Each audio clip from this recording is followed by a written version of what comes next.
नमस्कार मित्रांनो, लग्नानंतर होईलच प्रेम या मालिकेच्या 28 मार्चच्या भागामध्ये आता या दोघांनी सुद्धा एकमेकांना होकार दिल्यानंतर सर्वजण टाळ्या वाजवू लागतात. वा वा वा, मस्त मस्त, छान झालं. तर नंदिनी लगेच म्हणते, मग लगेचच आता गुरुजींना सांगून लग्नाचा मुहूर्त काढून घेऊयात का? तेव्हा विजय म्हणतो, नाही नाही, मुहूर्त काढायला हरकत नाही, मला रम्या पसंत सुद्धा आहे, पण माझी एक अट आहे. तेव्हा पार्थ विचारतो, कसली अट? तेव्हा विजय म्हणतो, आपण साखरपुडा करू शकतो, पण मला ना लग्न 8 महिन्यानंतर करायचं आहे. तेव्हा पार्थ विचारतो, का, काय झालं, म्हणजे एवढा उशीर, काही प्रॉब्लेम आहे का? तेव्हा विजय सांगतो, नाही, मला थोडा वेळ हवा आहे, मला रम्याला जाणून घ्यायचं आहे, तिच्यासोबत थोडा वेळ घालवायचा आहे, शॉपिंग करायचं आहे, चौपाटीवरती बसून गप्पा मारायच्या आहेत. लग्नानंतर प्रेम होईलच, पण लग्ना अगोदरची ओढ अनुभवायची आहे. असं जे काही रम्या बोललेली असते ते सगळं काही आता तो इथे बोलून जातो. आणि त्याचं हे उत्तर ऐकल्यानंतर सगळे खुश होतात आणि विक्रम तर खूपच तारीफ करू लागतो. म्हणतो, वा वा वा, क्या बात आहे, क्या बात आहे, लग्नानंतर तर होईलच प्रेम, पण लग्नाआधीची ओढ अनुभवायची आहे. वा वा, क्या बात आहे, क्या बात आहे. आणि मानिनीला म्हणतो, मानिनी पक्के देशमुख वाटतायत ना? तेव्हा मानिनी सुद्धा विजयला म्हणते, नाही, तुम्हाला जर काय थांबायचं असेल तर आमची काही हरकत नाही आहे, पण तुमच्या होणाऱ्या बायकोला विचारलेत का? म्हणजे तिला जर का घाईने लग्न करायचं असेल तर आम्ही काही नाही करू शकत हा. आणि रम्याला सुद्धा विचारते ती लगेचच, काय ग रम्या? तर रम्या सुद्धा म्हणते, हो, मलाही चालणार आहे उशिरा लग्न, मला सुद्धा ही लग्नाआधीची फेज आहे ना ती अनुभवायची आहे. आणि आता हिने असं सांगितल्यानंतर इकडे पार्थ आणि नंदिनीला थोडीशी शंका आलेली असते. तेव्हा विजयचे वडील म्हणतात, चला, आता मुलांनी एकमेकांना पसंत केले तर मग लग्नाच्या तयारीला लागायला हरकत नाही. तेव्हा वसूसुद्धा म्हणते, हो हो हो, अगदी खरं आहे, म्हणजे तयारीला लागायलाच पाहिजे, 8 महिनेसुद्धा कमी पडतील तयारीला. तेव्हा विक्रमसुद्धा म्हणतो, हो हो, खरं आहे, खरं आहे, अगदीच खरं आहे. तेव्हा आता विजयचे वडील म्हणतात, चला, तुम्ही आता तुमच्या गुरुजींना बोलवून एक चांगला लग्नाचा मुहूर्त काढा आणि आम्हालाही सांगा.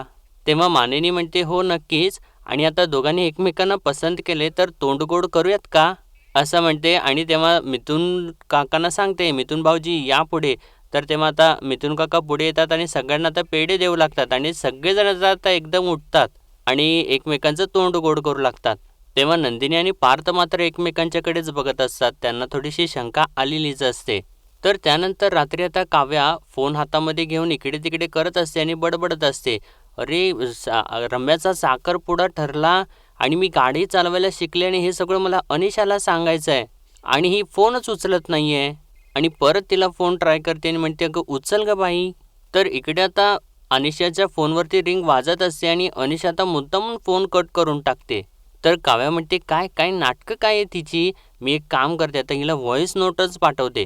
आणि आता व्हॉइस नोट टाईप करू लागते. म्हणते, अगं ए खारुताई, तू आता ना माझा फोन जर उचलला नाहीस आणि जर माझ्याशी बोलली नाहीस ना तर मी तुझ्याशी आयुष्यभर बोलणार नाही, सांगून ठेवते. आणि तिने व्हॉइस नोट पाठवल्यानंतर इकडे अनिशाच्या मोबाईलवरती रिंग होतो. आणि तेव्हा आता इकडे अनिशा जी असते ती व्हॉइस नोट प्ले करते आणि लगेचच तिला कॉल बॅक करते. तर तेव्हा काव्या फोन उचलल्या तिला बोलू लागते, अगे दीडशाने, कुठं आहेस ग तू आणि माझा फोन का उचलत नाही आहेस?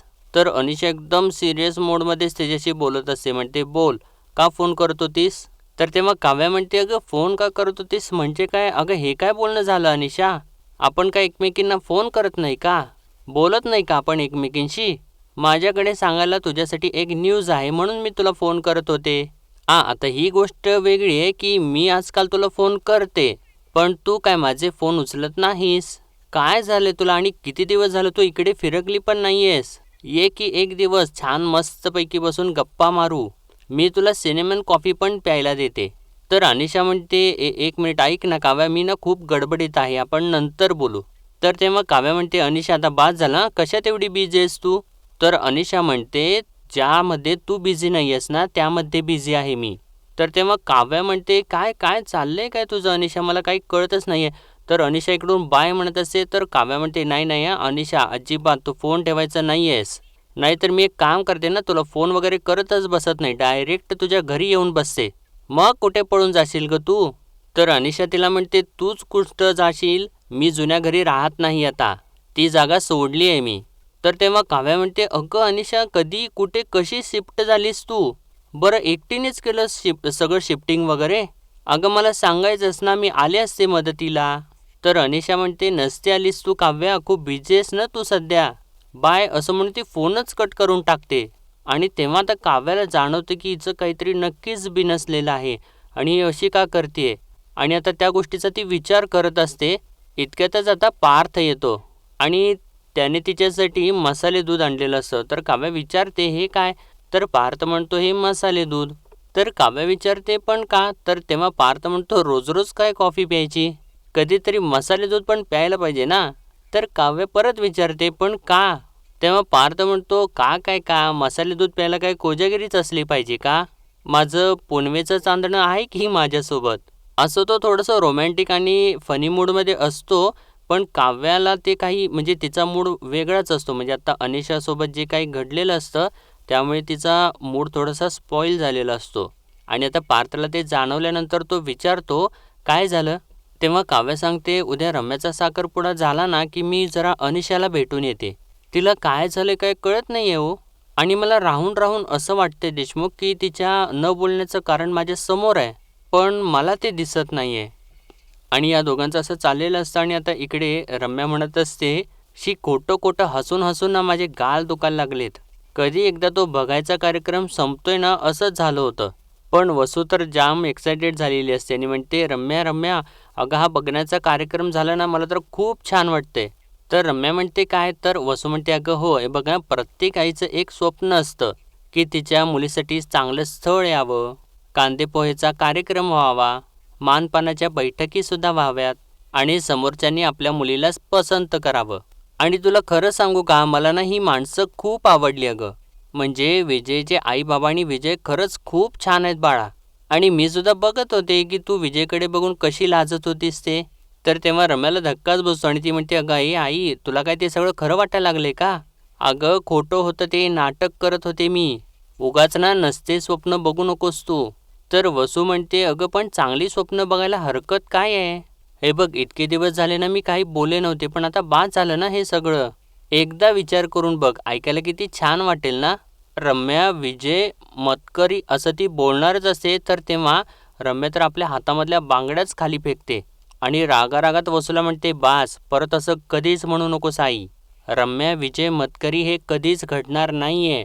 आणि थोडंसं इमोशनल होऊन म्हणते, रम्याच्या पुढे कायम पार्थचंच नाव लागणार आहे, रम्या पार्थ देशमुख.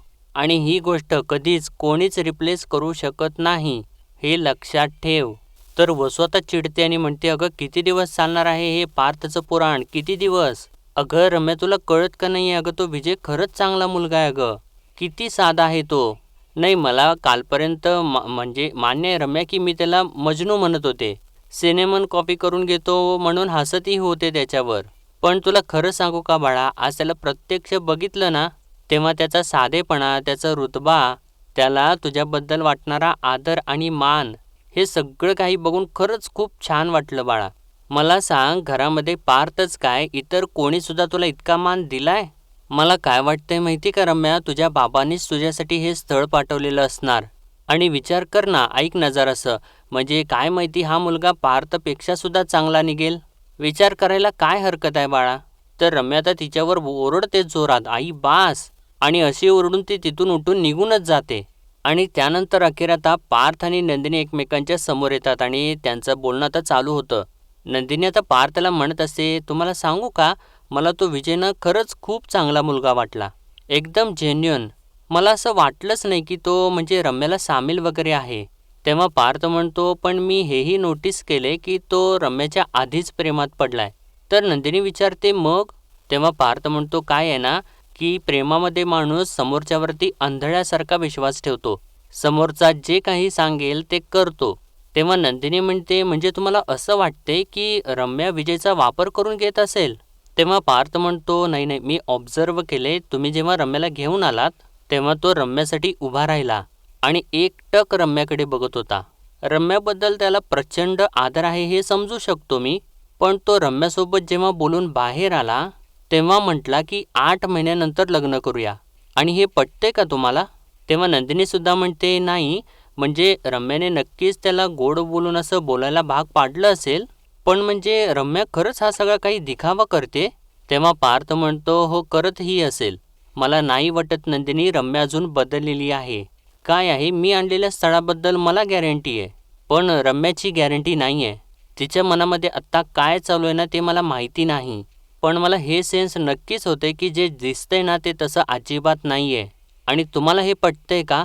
आणि म्हणतो, नंदिनी मला तुम्हाला जे काही पटतंय ते काव्या जीवाला का कळत नाही आहे, का पटत नाही आहे? का त्या रम्यावरती विश्वास ठेवतायत? तेव्हा नंदिनी म्हणते, कारण मला असं वाटते की ते ना स्वतःला रम्याच्या जागी ठेवून बघत असतील. दोघंही ना त्यांच्या आयुष्यामधून गहिऱ्या प्रेमातून पुढे आलेले आहेत, मूव्ह ऑन झालेत. आयुष्यात आलेलं नवीन माणूस आपलं अख्खं आयुष्य बदलू शकतं या गोष्टीवर ना त्यांचा विश्वास बसलेला आहे. आणि हेच ना त्यांना रम्याच्या बाबतीत सुद्धा वाटतंय. शिवाय आपल्या लग्नात दुसरी कुठली अडचणसुद्धा आलेली नाही, त्यामुळे रम्यावरती त्यांचा ना पक्का विश्वास बसलाय. त्यामुळे त्यांचा दोष नाही आहे. मूर्ख नाही आहेत, मनाने साधे आहेत दोघे, म्हणून एवढे निश्चिंत आहेत. तेव्हा पार्थ म्हणतो, पण आपण अलर्ट राहूयात. उद्याची एंगेजमेंट सेरेमनी कुठल्याही परिस्थितीत झालीच पाहिजे. रम्याला माघार घेऊ द्यायची नाही. तर तेव्हा नंदिनीसुद्धा म्हणते, डन. उद्याचा दिवस महत्त्वाचा दिवस आहे. आणि त्यानंतर आता यांचं बोलणं संपतं. आणि दुसऱ्या दिवशी सकाळी आता मित्रांनो, रम्या जी असते अशी छान नटत वगैरे असते, पण ती आतून नाराजच असते. असं तिच्या चेहऱ्यावरती सगळं काही तसं दिसत असतं. आणि मित्रांनो, तिच्या हातामध्ये तर चाकू असतो आणि त्या चाकूने ती मुद्दामून आपलं ते बोट कट करते. म्हणजे ज्या बोटामध्ये रिंग घालत असतात त्याच बोटाला कट करते. आणि तेवढ्यातच आता इकडे मित्रांनो, विजय हा घरामध्ये येऊ लागतो आणि तेव्हा त्याचं स्वागत करू लागतात सर्वजण मिळून. आणि मानिनी त्याला ओवाळत असते. आणि तेव्हा पार्थला तर जरा टेन्शन आलेलं असतं. तो सारखं इकडे तिकडे रम्या कधी येते तेच बघत असतो. आणि इतक्यातच समोरून काव्या येत असताना त्याला दिसते. आणि काव्या इतकी छान सुंदर नटलेली बघितल्यानंतर पार्थ तर तिच्याकडे एकसारखा बघतच राहतो आणि तो फ्लॅटच होऊन जातो. आणि तिच्याकडे बघून तिला एक छान अशी स्माईल देतो. तर तेव्हा काव्यासुद्धा थोडीशी लाजते. आणि त्यानंतर पार्थ आता हळूच जाऊन काव्याच्या मागे उभा राहतो आणि मुद्दामून तिच्या डोक्यावरती गुलाबाच्या पाकळ्या टाकू लागतो. तेव्हा मानिनी त्याच्याकडे बघते आणि त्याला पुढं बोलावून घेते आणि त्या फुलांच्या पाकळीचं ताट आपल्या हातामध्ये घेते. तर तेव्हा पार्थ परत त्याच्यामधल्या थोड्या पाकळ्या आपल्या हातात घेतो आणि मागे येता येता परत काव्याच्या डोक्यावरती टाकतो. आणि त्यानंतर आता वसू जी असते ती विजयला ओवाळू लागते, त्याचं औक्षण करत असते. आणि त्यानंतर आता विजय आतमध्ये येतो आणि सगळ्यांचा आशीर्वाद घेतो. आणि त्यानंतर आता सर्वजण बसलेले असतात, दंगा करत असतात. तर विक्रम म्हणतो, अगं मानिनी, आता पाहुणे आलेले आहेत, बरं त्यांच्या खाण्यापिण्याचं बघा ना, ते वडे वगैरे मगाशी तळायला घेतले होतं त्याचं काय झालं? तर मानिनी म्हणते, अहो तुम्ही पाहुण्यांच्या समोर बोलताय, जरा थांबा. मला असं वाटलं की आधी अंगठ्या घालून होऊ देत ना. आणि विजयच्या आईवडिलांना विचारते, चालेल ना हो. आणि विक्रमला म्हणते, तुम्ही आधी वडे खायला सुटलात. तर विजयची आई म्हणते, अहो राहू देतो, चालायचंच, तुमचे हे वड्यांच्यासाठी उतावीळ. आणि आमचा विजय कधी एकदा रम्याच्या बोटामध्ये अंगठी घालतोय यासाठी उतावीळ. आणि असं म्हटल्यानंतर सगळेजण मोठ्याने हसू लागतात. तर आता विजयला असं म्हटल्यानंतर जीवा म्हणतो, नाही नाही, तो आता सध्या ना रम्याची एकदा कधी झलक बघायला मिळेल याच्यासाठी उतावीळ झालाय. आणि इतक्यातच आता काव्या आणि नंदिनी रम्याला घेऊन येतात. तर तेव्हा विजय लगेचच उठून उभा राहतो आणि तिच्याकडे बघू लागतो. तर तेव्हा सर्वजणच उठतात आणि विक्रम म्हणतो, नाही नाही, खरंच गोड दिसते. आणि तेव्हा तर रम्या आणि विजय एकत्र बसतात. तर वसू म्हणते, विजयची आई ओटी भरून घेताय ना? तर तेव्हा आता विजयची जी आई असते ती पुढे येते आणि रम्याची ओटी भरू लागते. तर तेव्हा रम्या तर मधून सारखं पार्थकडेच बघत असते आणि पार्थ तर शंकेने त्या दोघांच्याकडे बघत असतो. आणि नंदिनीसुद्धा अगदी शंकेनेच बघत असते, म्हणजे ती पार्थकडे बघत असते. आणि हे दोघेसुद्धा या दोघांच्यावरती लक्ष ठेवून असतात अगदी बारीक. तर आता विजयच्या आईने रम्याला औक्षण करून झाल्यानंतर विक्रम म्हणतो, चला आता आपण साखरपुड्याचे विधीसुद्धा उरकून घेऊयात का? तर इतक्यातच वसू इकडे हळूच मानिनीला म्हणते, मानिनी, नंतर या दोघांची दृष्ट काढशील ना? तर मानिनी हो हो असं म्हणते. तर आता विजयची आई विजयच्या हातामध्ये अंगठी देते आणि तेव्हा विजय ते अंगठीचं बॉक्स उघडतो आणि रम्याला दाखवतो आणि बाकी सगळ्यांना सुद्धा दाखवतो. तर ती अंगठी बघितल्यानंतर काव्या म्हणते, वाव, मस्तच आहे अंगठी. तर विक्रमसुद्धा म्हणतो, हो छान आहे, छान आहे, अंगठी छान आहे. तेव्हा विजय आता ती अंगठी आपल्या हातामध्ये घेतो आणि आपला हात पुढे करतो, म्हणजे ते रम्याचा हात आपल्या हातामध्ये मागतो. तेव्हा रम्या तर आपला हात लपवूनच असते आणि ती तशीच थांबलेली असते. तर तेव्हा सगळ्यांना थोडासा धक्काच बसतो आणि सर्वजण आता धक्क्यानेच तिच्याकडे बघत असतात की अशी का करते. तर वसू आता रम्याला म्हणते, अगं रम्या हात पुढे कर. तेव्हा नंदिनी सुद्धा रम्याला म्हणते, अगं रम्या कशाची वाट बघतेस, हात पुढे कर ना. तेव्हा तर रम्या आपला हात पुढे करते आणि तिच्या हाताला बँडेड लागलेलं बघितल्यानंतर विजयला तर धक्काच बसतो आणि बाकी सगळ्यांना सुद्धा धक्का बसतो. तर विक्रम म्हणतो, अरे पण हे काय. तेव्हा मानिनी रम्याला विचारते सुद्धा, अगं रम्या हे काय झालं. तेव्हा रम्या आता खोटं सांगू लागते, म्हणते मामी मी या काचेच्या बांगड्या भरत होते, तेव्हा एक बांगडी फुटली आणि त्याची काच लागली इथे बोटाला.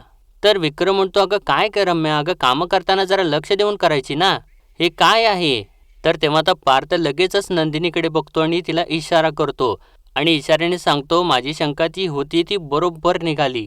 आणि तेव्हा रम्या आता विक्रमला म्हणू लागते, नाही सॉरी मामा चुकून झालं, मी मुद्दामून नाही केलं, असं म्हणून ती थोडीशी पॅनिक होत असते. तेव्हा विजय चक्क सगळ्यांच्या समोर रम्याचा हात आपल्या हातात घेतो आणि तिच्या बोटांवरती फुंकर मारू लागतो. तर ते बघितल्यानंतर जीवा तर असतो तो ओ हो असं करू लागतो आणि इकडे काव्यासुद्धा ते बघून एकदम डोळे मोठे करूनच बघत असते.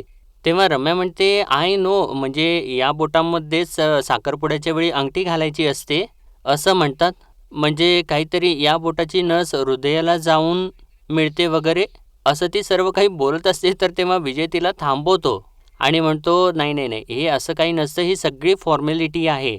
मला माहिती नाही ती बोटाची नस हृदयापर्यंत पोचते का नाही, पण माझ्या मनाची तार तुझ्या मनापर्यंत नक्कीच पोचली. ही अंगठी घालणं, गळ्यात काही घालणं, हे सगळे काही विधी माझ्यासाठी दुय्यम आहेत. माझ्या दृष्टीने ना मी तुला बायको कधीच मानले, त्यामुळे तू कुठलंही बोट दे, मी त्यामध्ये अंगठी घालेन. आणि त्याचं असं हे बोलणं ऐकल्यानंतर सगळ्यांना आश्चर्यच वाटतं. तर तेव्हा रम्या मात्र थोडीशी टेन्शनमध्ये आलेली असते आणि त्यानंतर आता विजय परत आपला हात पुढे करतो आणि रम्याचा हात आपल्या हातामध्ये घेऊन चक्क तिच्यासमोर गुडघ्यावरती बसतो आणि तिच्या बोटामध्ये अंगठी घालतो आणि तेव्हा सर्वजण आता टाळ्या वाजवू लागतात. तेव्हा पार्थ आता रम्याला म्हणतो लगेच, रम्या आता तू अंगठी घाल. आणि त्यानं असं म्हटल्यानंतर हा विजय जो असतो तो थोडासा पार्थकडे बघत असतो आणि नंदिनीसुद्धा शंकेनेच आता रम्याकडे बघत असते. आणि मित्रांनो, आजचा भाग इथेच संपतो आणि पुढील भागामध्ये आपण पाहणार आहोत आता यांची रिंग सेरेमनी जी असते ती पुढे चालू असते. तर इतक्यातच आता नंदिनीला एकदम अचानक उलटी येऊ लागते आणि ती धावतच आतमध्ये जाते. तर तेव्हा काव्या आणि जीवा दोघेसुद्धा तिच्या मागे जातात. तर पार्थ म्हणतो, नाही नाही, आपण ना एंगेजमेंट सेरेमनी पुढे नेऊयात. तर तेव्हा रम्या म्हणते, नाही नाही, तिला बरं वाटत नाही आहे, आपण थोडं थांबूयात ना. तर पार्थ म्हणतो, नाही गरज काय आहे थांबायची, जीवा आहे मी म्हटलं ना, तो अंगठी घाल ना. तर तेव्हा आता विजय रागाला आलेला असतो पार्थ जे काही बोलत असतो त्याच्यावरून आणि तो एकदमच त्याला म्हणतो, रम्यापेक्षा जास्त घाई तुला झालेली आहे का पार्थ. आणि मित्रांनो, त्यानंतर तर इकडे जीवा जेव्हा इकडे नंदिनीला सगळं काही सावरत असतो आणि तेव्हा नंदिनी सांगते की मला कोरडी उलटी झाली. तर तेव्हा जीवा म्हणतो, तुला कोरडी उलटी झाली म्हणजे आय मीन मी बाबा, म्हणजे छोटी नंदू येणार, असं तो म्हणत असतो. तर तेव्हा नंदिनीसुद्धा खुश झालेली असते आणि जीवासुद्धा जाम खुश झालेला असतो आणि तो आता तिला आपल्या मिठीतच घेतो आणि हे दोघेसुद्धा खूप खुश झालेले असतात मित्रांनो. तर मित्रांनो, आजच्यापुरतं एवढंच आणि भेटूया परत उद्याच्या भागामध्ये. तोपर्यंत आपल्या व्हिडिओला लाईक, शेअर आणि सबस्क्राईब नक्कीच करा. धन्यवाद.